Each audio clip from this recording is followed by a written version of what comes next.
Radio Kantipur, radio राष्ट्रको। संघीय संसदको माथिल्लो सदन राष्ट्रिय सभा प्रत्यक्ष चुनाव हारेका नेतालाई व्यवस्थापन गर्ने थलो बन्दै जनता र लोकतन्त्र प्रतिकै अपमान भएको नेकपाकै नेताहरूको भनाई। लद्दाख सीमा क्षेत्रमा चीनसँग तनाव बढेपछि भारतद्वारा नेपाली भूमि कालापानी, लिपुलेक र लिम्पियाधुरामा सुरक्षा फौजको तैनाथी, भारतीय वायुसेनाका हेलिकप्टर र विमानद्वारा हवाई गस्ती समेत सुरु। मल ल्याउने मिति घर्किएपछि सैलुङ इन्टरप्राइजेज र होनीको मल्टिपलद्वारा म्याद थपको निवेदन, तोकिएको समयमा मल नल्याएपछि कारबाही गर्ने सरकारको तयारी। कोरोना भाइरस संक्रमण विरुद्ध चीनले विकास गरेको खोपको तेस्रो चरण परीक्षणमा सहभागी हुन चाहने मुलुकको संख्या बढ्दै 50,000 जनामा परीक्षण गर्ने तयारी। र नेसन्स लिग फुटबलमा पोर्चुगल, इङ्ल्यान्ड र बेल्जियमको विजयी सुरुवात, स्विडेन फ्रान्ससँग पराजित। नमस्कार, कान्तिपुर डायरीबाट सहकर्मी केशु र म प्रकाश। समाचार अब विस्तारमा। सत्तारूढ नेकपाले पार्टी उपाध्यक्ष वामदेव गौतमलाई मनोनित कोटाबाट राष्ट्रिय सभामा पठाउन लागेसँगै संघीय संसदको माथिल्लो सदन प्रत्यक्ष चुनाव हारेका नेताहरूलाई व्यवस्थापन गर्ने थलो बन्ने त होइन भन्ने प्रश्न जबरजस्त भएको छ। गौतम 2074 को प्रतिनिधि सभा चुनावमा पराजित हुनुभएको हो। विभिन्न तहका प्रत्यक्ष निर्वाचनमा पराजय बेहोरेका 6 जना यसअघि नै राष्ट्रिय सभामा पुगिसकेका छन्। यसले सिंगो राष्ट्रिय सभाकै साथ गिर्ने चिन्ता बढाएको छ। पराजित नेता व्यवस्थापन को दबाव सत्तारूढ नेकपामै बढी देखिएको छ। राष्ट्रिय सभामा रिक्त मनोनित एक पदका लागि नेकपाले प्रतिनिधि सभा निर्वाचनमा बर्दिया 1बाट पराजित गौतमलाई योग्य देखेको छ। त्यही चुनावमा गोर्खा 2बाट पराजित नेकपाकै नेता नारायण काजी श्रेष्ठ र सप्तरी 4बाट पराजित जनता समाजवादी पार्टीका मृगेन्द्र कुमार सिंह पनि राष्ट्रिय सभा सदस्य भइसकेका छन्। प्रदेशसभा चुनावमा दाङ 3-1बाट पराजित नेकपाका जगप्रसाद शर्मा मात्रै होइन, तनहु भानु नगरपालिकाको प्रमुखमा पराजित भगवती नेउपाने, कपिलवस्तु बाणगंगा नगर प्रमुखमा पराजित विमला घिमिरे र सिन्धुपाल्चोकको लिसङ्कु पाखर गाउँपालिका 2 को ओडा सदस्यमा पराजित सिंह बहादुर विश्वकर्मा पनि राष्ट्रिय सभा सदस्य छन्। नेकपाले उनीहरूलाई राष्ट्रिय सभामा रिक्त हुने पदका लागि गत वर्ष माघमा भएको निर्वाचनमा उम्मेद्वार बनाएको थियो। राष्ट्रिय सभामा मनोनित कोटाबाट नेकपा उपाध्यक्ष गौतम जाने पक्की वातावरण तयार भइसकेको छ। नेकपा शीर्ष नेताहरू मध्येका गौतम चुनाव हारेको 3 वर्ष पूरा नहुँदै राष्ट्रिय सभा सदस्य बन्न लाग्नु भएको हो। 2 सदनात्मक संसदीय व्यवस्थामा माथिल्लो सदनलाई परिपक्व र गरिमामय सदन मानिन्छ। त्यो सदनमा प्रवेश गर्नेहरू र उनीहरूलाई छान्ने पद्धति प्रश्नरहित हुनुपर्ने मान्यता छ। 2054 सालमा राष्ट्रिय सभा सदस्य रहेका तत्कालीन एमालेका एक नेताले भने, चुनाव हारेका व्यक्तिलाई त्यसरी राष्ट्रिय सभामा लगिनु माथिल्लो सदन जनता र लोकतन्त्रप्रतिकै अपमान हो।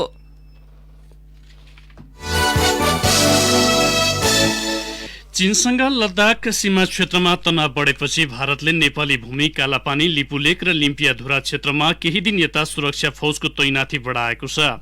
त्रिदेशीय सीमा नजिकको यो नेपाली भूमिमा उसले वर्षौंदेखि सुरक्षा फौज तैनाथ गरेको हो। चीनसँग उसको पछिल्लो तनावपछि सुरक्षा फौजको संख्यामा उल्लेख्य वृद्धि गरेको छ। लद्दाखमा तनाव बढेसँगै भारतले 3-4 दिन यता कालापानी र लिपुलेक क्षेत्रमा अर्ध सैन्य बल एसएसबी भारत तिब्बत बोर्डर पुलिससँगै सेना समेत परिचालन गरेको हो। उत्तराखण्ड राज्यको पिथौरागढ धारचुला हुँदै सुरक्षा फौजका गाडीहरू अग्रिम मोर्चातर्फ गइरहेका छन्। यसका साथै भारतीय वायुसेनाका हेलिकप्टर र विमानले हवाई गस्ती तीव्र बनाएको स्थानीय बताउँछन्। केही दिन यता नियमित रूपमा दार्चुलाको ब्यास क्षेत्रमा भारतीय वायुसेनाको जेट लडाकु विमानले दैनिक 4-5 वटा उडान भर्ने गरेका छन्। ब्यासका एक स्थानीयले भने करिब एक साता हुँदैछ भारतीय जेट फाइटर र ठूला हेलिकप्टर देखिँदैछन्। चीनले सीमा नजिक सैनिक गतिविधि बढाउन थालेको भन्दै भारतले सो क्षेत्रमा हवाई गस्ती बढाएको बुझिएको छ। बस्तीमाथिको नेपाली आकाशमा पनि कहिलेकाहीँ जेट विमान देखिन थालेका छन्। माथिल्लो कौवा क्षेत्रको आकाशमा सधैँ जसो उडान भइरहेको उनले बताए। बिहिबार भने दार्चुला सदरमुकाम खलङ्गा आसपासबाटै भारतीय विमानले गस्ती गरेको थियो। प्रत्यक्षदर्शीका अनुसार धुवाको मुस्लो बनाएर 2वटा जेट विमान माथिल्लो क्षेत्रतिर गएका थिए। सीमामा तैनाथ नेपाली सुरक्षा निकायले पनि लद्दाखमा तनाव बढेपछि भारतको भारतले दार्चुलाको त्रिदेशीय सीमा क्षेत्रमा सैनिक गतिविधि बढाएको बुझिएको जनाएको छ। सशस्त्र प्रहरीका एसपी नरेन्द्र बमका अनुसार एक सातादेखि भारतले आफ्नो सीमा क्षेत्रमा सुरक्षाकर्मीको परिचालन बढाएको छ। कि कति संख्यामा भन्ने नदेखिए पनि सुरक्षा तैनाथी बढाएको सुन्नमा आएको उहाँले जानकारी दिनुभयो। देशभरका अस्पताल र स्वास्थ्य संस्थाहरू कोभिड-19 संक्रमणको हटस्पट बन्न थालेकाले आकस्मिक उपचार र कामका लागि अस्पताल जाँदा विशेष सावधानी अपनाउन विज्ञहरूले सुझाएका छन्। व्यक्तिगत सुरक्षा उपकरण लगाएर सुरक्षित रूपमा स्वास्थ्य उपचार प्रक्रियामा सरिक हुँदा समेत धेरै स्वास्थ्यकर्मी कोभिड संक्रमित भएका छन्। स्वास्थ्य मन्त्रालयको पछिल्लो तथ्याङ्क अनुसार देशभरिमा 5,0209 जना चिकित्सक लगायतका स्वास्थ्यकर्मी संक्रमित भइसकेका छन्। स्वास्थ्यकर्मीमा देखिएको यो संक्रमण शनिबारसम्म मुलुकमा देखिएको कुल 45,277 संक्रमितको 1.16% हो। यस्तो स्थितिमा सामान्य समस्याले गर्दा अस्पताल जाने वा बिरामीको कुरुवा बस्नुपर्ने बाध्यता भएकाहरू कोभिडको थप जोखिममा पर्ने गरेका छन्। स्वास्थ्य मन्त्रालयका सहप्रवक्ता डाक्टर समीर कुमार अधिकारीले भन्नुभयो, अहिले अस्पताल अत्यावश्यक काम, आकस्मिक स्वास्थ्य जटिलता वा पेशागत कामले मात्रै जाने हो। सामान्य स्वास्थ्य समस्यामा प्रविधिको प्रयोग गरेर फोन वा भर्चुअल माध्यमले चिकित्सकसँग सल्लाह अनुसार गर्ने हो। अहिले अनावश्यक अस्पताल जाने कामलाई हतोत्साहित गर्ने सरकारको समेत नीति छ। अहिले अस्पतालमा गएका सबै संक्रमित जस्तो देखिएको औंलाउँदै स्वास्थ्य मन्त्रालय इपिडेमियोलोजी तथा रोग नियन्त्रण महाशाखाका निर्देशक एवं भाइरोलोजिस्ट डाक्टर वासुदेव पाण्डेले भन्नुभयो, अस्पतालमा प्रसूति, शल्यक्रिया लगायतका अन्य विभिन्न स्वास्थ्य समस्याका लागि पुग्नेहरूमा कोभिड पोजिटिभ देखिएको छ।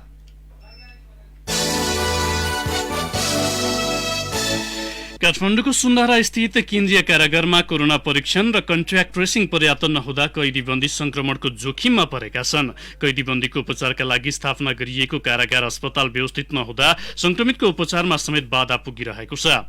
कोही संक्रमित भइहाले भर्ना गर्नका लागि अस्पताल पाउनै मुस्किल पर्ने जेलर लक्ष्मी वास्तोलाले बताउनुभयो। अन्य अस्पतालले भर्ना लिन नमान्दा 19 जना संक्रमित अहिले कारागारभित्रै बसिरहेको उहाँले बताउनुभयो। उहाँले भन्नुभयो, वीरपाटन वा अन्य कुनै पनि सरकारी अस्पतालले हाम्रा संक्रमित लिन मान्दैन। अर्कोतर्फ संक्रमणले गम्भीर भएकालाई अस्पताल लैजाने गाडी छैन, एम्बुलेन्स बोलायो लिन आउँदैन। एउटा एम्बुलेन्स पठाइदेऊ भनेर स्वास्थ्य मन्त्रालयमा कैयौं पटक फोन गर्छौं तर आउँदैन। कतिपटक म आफै गाडीमा संक्रमित लैजान्छु, जोखिममा पर्छु। 1450 जना क्षमताको सो कारागारमा 3266 कैदीबन्दी राखिएको छ। क्षमता भन्दा बढी कैदीबन्दी रहेकाले समस्या थपिएको उहाँले जानकारी दिनुभयो। कोरोना संक्रमणबाट हिजो 12 जनाको मृत्यु पुष्टि भएको छ। मोरङमा मात्रै 4 जनाले ज्यान गुमाएका छन्। धरान स्थित बीपी कोइराला स्वास्थ्य विज्ञान प्रतिष्ठानमा मृत्यु भएकी मोरङको विराटनगर महानगर 11 की 43 वर्षीय महिला र कोशी अस्पतालको आइसोलेसनमा मृत्यु भएकी विराटनगर 4 की 63 वर्षीय महिलामा कोरोना पुष्टि भएको छ। नारायणी अस्थायी गण्डक कोरोना अस्पतालमा 15 दिनदेखि उपचाररत पर्साको पकाहा मैनपुर गाउँपालिका 2 का 75 वर्षीय पुरुषको मृत्यु भएको छ। यस्तै जिल्ला प्रशासन कार्यालय पर्साका अनुसार वीरगंज महानगरपालिका 10 का 77 वर्षीय पुरुषको शुक्रबार मध्यराति मृत्यु भएको प्रशासन कार्यालयका अधिकृत विनय श्रीवास्तवले बताउनुभयो। रूपन्देहीको बुटोल स्थित कोरोना विशेष अस्पतालमा एक महिला र एक पुरुषको मृत्यु भएको छ। नवलपरासी 2 प्रतापपुरकी 37 वर्षीय महिलाको पनि कोरोनाका कारण मृत्यु भएको छ। महोत्तरीको बर्दिवास नगरपालिका 14 का 78 वर्षीय पुरुषको धुलीखेल अस्पतालमा मृत्यु भएको छ।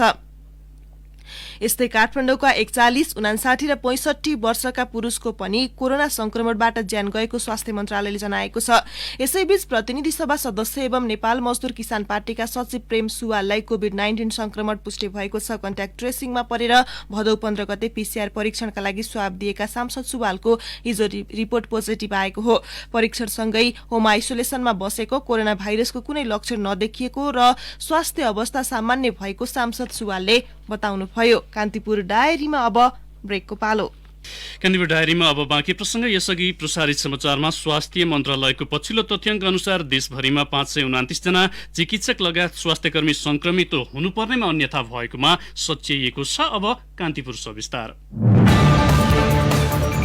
कान्तिपुर सविस्तार। मुलुकमा कोरोना संक्रमित बढेसँगै कोरोना बिमा गर्ने र दावी गर्ने दुवैको संख्या पछिल्लो समय बढ्दै गएको छ। तर निशुल्क र प्रभावकारी स्वास्थ्य सेवा प्रदान गर्नुपर्ने दायित्व पूरा गर्न नसकेको सरकारले जनता स्वयंले गरेको बिमा रकम समेत दिन आनाकानी गर्न थालेको छ। सबै प्रक्रिया पुर्याएर बिमाका लागि आवेदन दिएका मध्ये 25%ले पनि भुक्तानी नपाउँदा बिमित निराश छन् नै। यसले बिमा कम्पनीको अव्यावसायिक आचरणलाई समेत झल्काएको छ।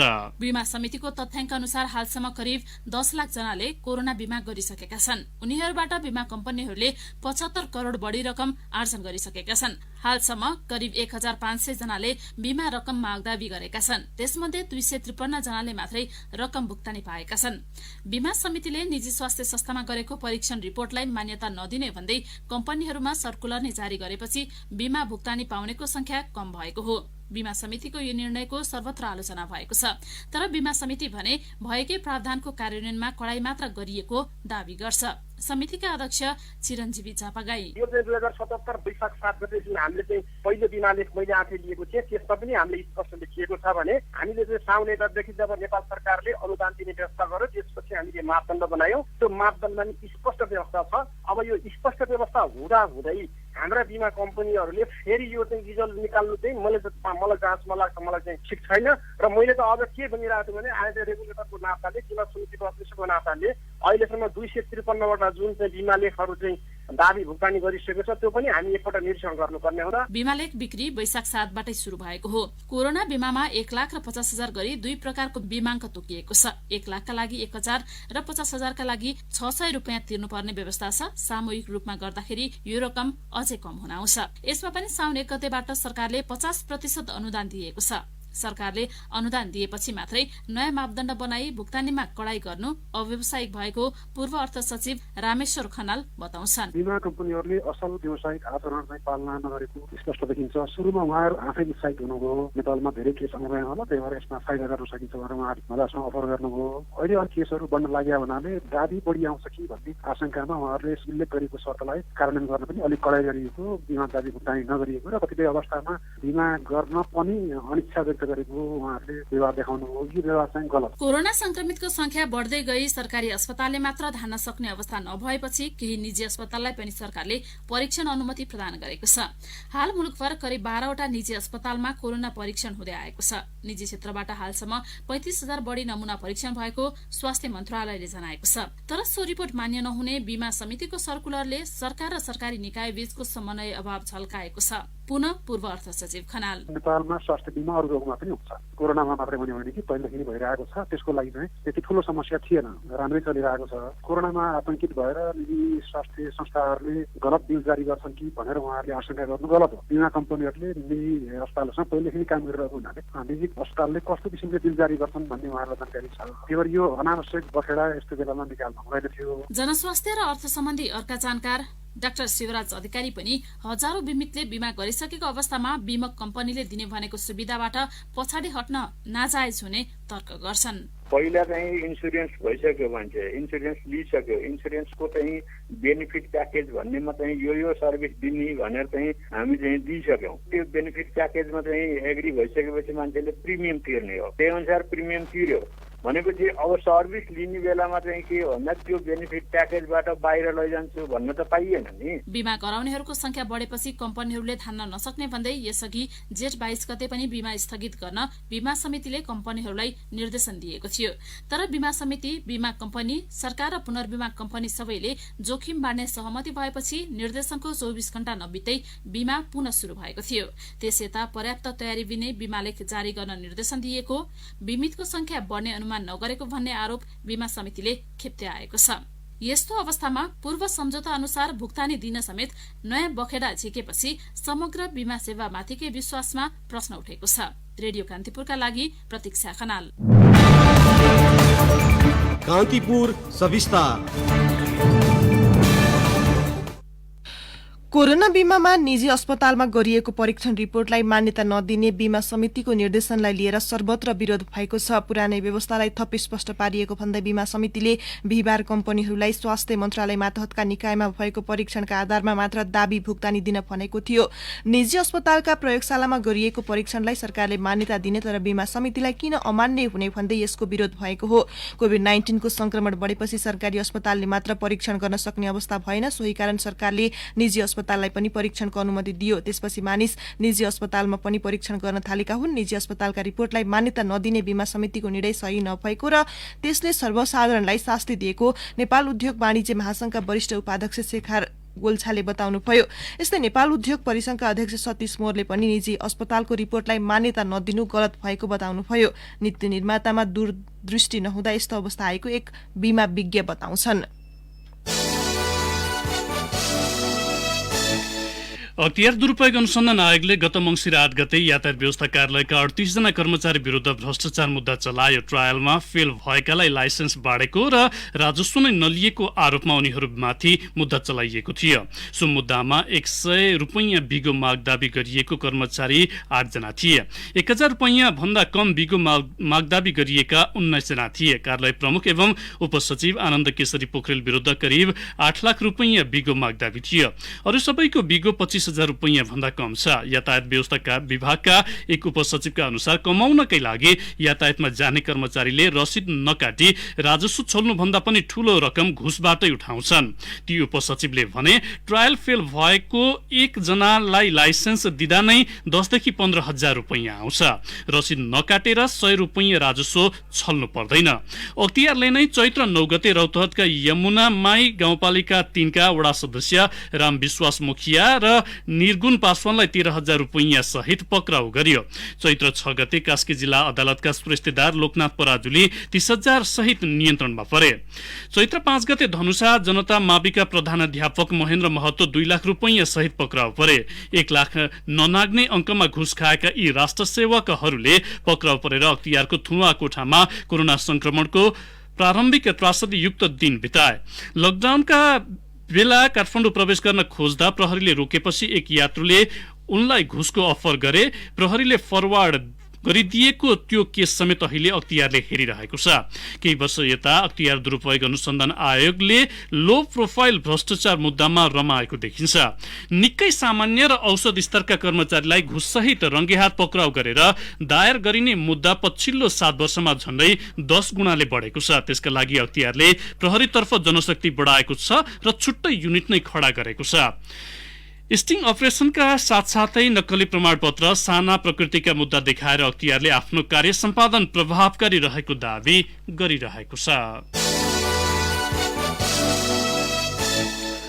वैज्ञानिकहरूले अन्नपूर्ण, लाङटाङ र खुम्बु क्षेत्रका हिमनदी सुक्दै गएको निष्कर्ष निकालेका बेला भर्खरै सकिएको अध्ययनले चीनको तिब्बत स्वायत्त क्षेत्र, नेपाल र भारतका 47 वटा हिमताल विस्फोटको उच्च जोखिममा रहेको देखाएको छ। अन्तर्राष्ट्रिय एकीकरण पर्वतीय विकास केन्द्र इसिमोड र संयुक्त राष्ट्र संघीय विकास कार्यक्रम UNDP को अध्ययनले 3 देशका 3,624 वटा हिमताल पहिचान गरेको छ। हिमनदी पग्लिने क्रम बढ्दा नयाँ हिमताल बनिरहेको र पुराना ताल विस्तार हुँदा विस्फोटको जोखिम बढेको अध्ययन प्रतिवेदनमा उल्लेख छ।